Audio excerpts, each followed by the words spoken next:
ایک دفعہ کا ذکر ہے کہ ایک ہلچل مچانے والے شہر میں ایڈن نام کا ایک نوجوان لڑکا رہتا تھا۔ ایڈن متجسد، خود شناسائی اور زندگی کے اسرار کو دریافت کرنے کا شوقین تھا۔ ایک دن ایک عجیب و غریب گلی میں گھومتے ہوئے اس کی ملاقات علی نامی ایک بوڑھے شخص سے ہوئی، جس نے اسلام اور اس کی تعلیمات پر اپنا ایمان بیان کیا۔ حیرت زدہ ایڈن نے اسلام کی طرف اپنا خفیہ سفر شروع کر دیا۔ ایڈن کے دن دولت اور مواقع کے مراد سے بھرے ہوئے تھے۔ اس کا خاندان اس کی بہت دیکھ بھال کرتا تھا، لیکن اپنے عقیدے کے بارے میں پختہ یقین رکھتا تھا، جو نسل در نسل گزر رہا تھا۔ ایڈن کے والدین اپنے عقائد میں بہت سخت تھے اور ان کا خاندان ایک مختلف عقیدے کی پیروی کرتا تھا۔ جیسے جیسے ایڈن بڑا ہوا، اس نے اسلام کی طرف ایک مضبوط دعوت کو محسوس کیا، اس کی تعلیمات میں سکون پایا۔ گھر میں محبت کے باوجود اس کے بڑھتے ہوئے تجسس اور مقصد کے احساس نے اسے اسلام کی تلاش کے لیے ایک پرسکون سفر پر گامزن کر دیا۔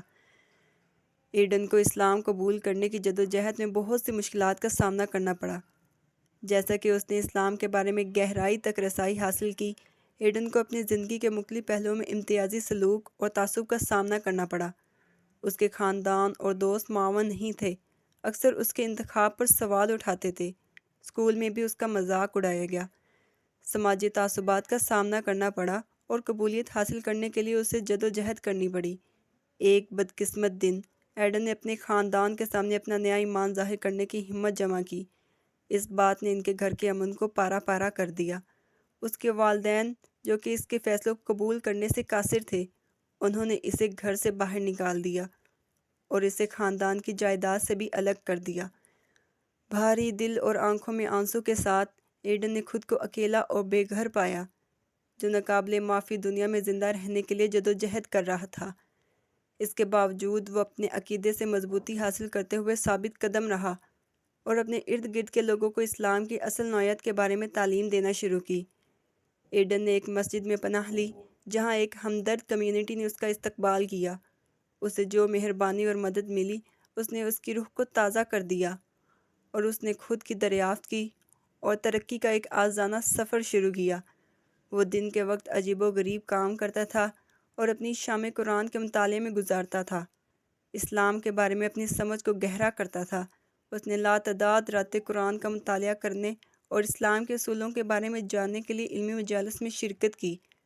اسے نماز اور پیغمبر محمد صلی اللہ علیہ وآلہ وسلم کی تعلیمات میں سکون ملا، جس سے اس کے عزم کو تقویت ملی۔ جیسا کہ ایڈن نے خود کو اسلام کی تعلیمات سے شناسائی حاصل کی، اس نے ہمدرد، معافی اور خاندانی تعلقات کی اہمیت کی گہری سمجھ بھی پا لی۔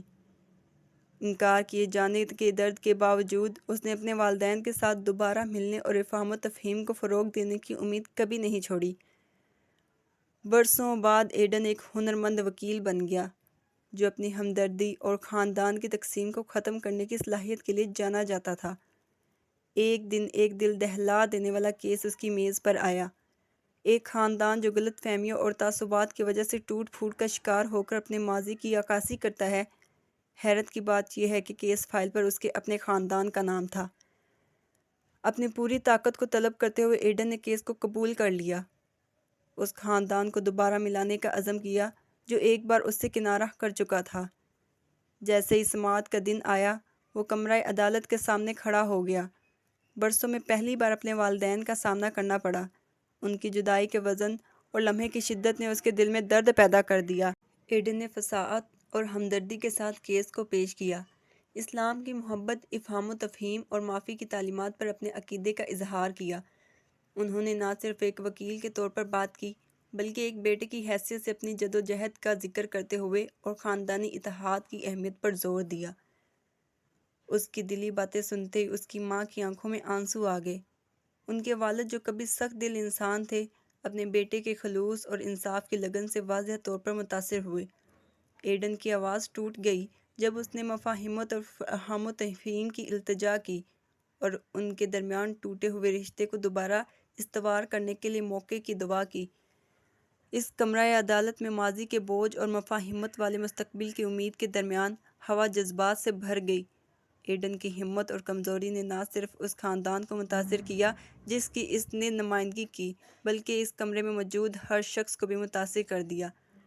جیسے ہی جج نے مفاہمت اور ثالثی کے لیے مدت کا اعلان کیا، کمرہ عدالت کے باہر خاموش مدھم روشنی والے کوریڈور میں ایڈن کھڑا ہوا تھا۔ اس کا دل امید اور گھبراہٹ کے ساتھ دوڑ رہا تھا۔ برسوں کی جدائی اور آرزو کا وزن ہوا میں معلق تھا۔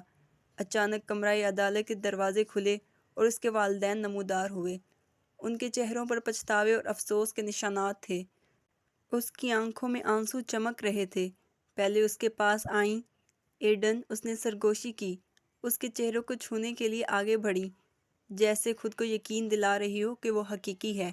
اپنے بیٹے سے کہا کہ آپ ہمیں معاف کر سکتے ہیں۔ ایڈن نے جذبات کی ایک لہر، درد اور محبت کا امتزاج محسوس کیا۔ اس نے سر ہلایا۔ وہ الفاظ تلاش کرنے سے قاصر تھا۔ اس کی آنکھیں اس معافی کی عکاسی کرتی تھیں جو تعلق وہ اتنے عرصے سے بڑھانا چاہتا تھا۔ اس کے والد باہر متحرک ہوئے اور اسے گلے لگا لیا۔ آنسو اس کی گالوں پر بہہ رہے تھے۔ ہم اندھے تھے میرے بیٹے، ہم نے آپ کو ناکام کیا، اس نے اعتراف کیا۔ اس کی آواز پچھتاوے سے کانپ رہی تھی۔ ایڈن نے اپنے والد کو مضبوطی سے گلے لگا لیا، محسوس کیا کہ برسوں کی اذیت ختم ہو رہی ہے۔ ہم دوبارہ تعمیر کرنے، ایک دوسرے کو سمجھنے کا راستہ تلاش کر سکتے ہیں، اس نے سرگوشی کی۔ اس کی آواز جذبات سے گھٹ گئی۔ جب وہ اس راہداری میں کھڑے تھے، آنسو مل رہے تھے اور ایک دوسرے سے جڑ رہے تھے۔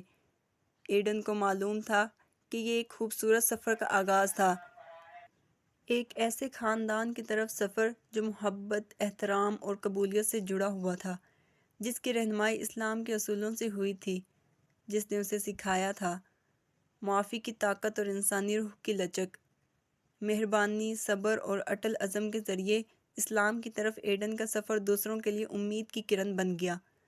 اس نے ہم خیال افراد کی ایک چھوٹی سی جماعت بنائی جو ایک دوسرے کی حمایت اور حوصلہ افزائی کرتے تھے۔ ایڈن کی ثابت قدمی رکاوٹوں کے باوجود ایمان اور سمجھ کی راہ تلاش کرنے والوں کے لیے ایک تحریک بن گئی۔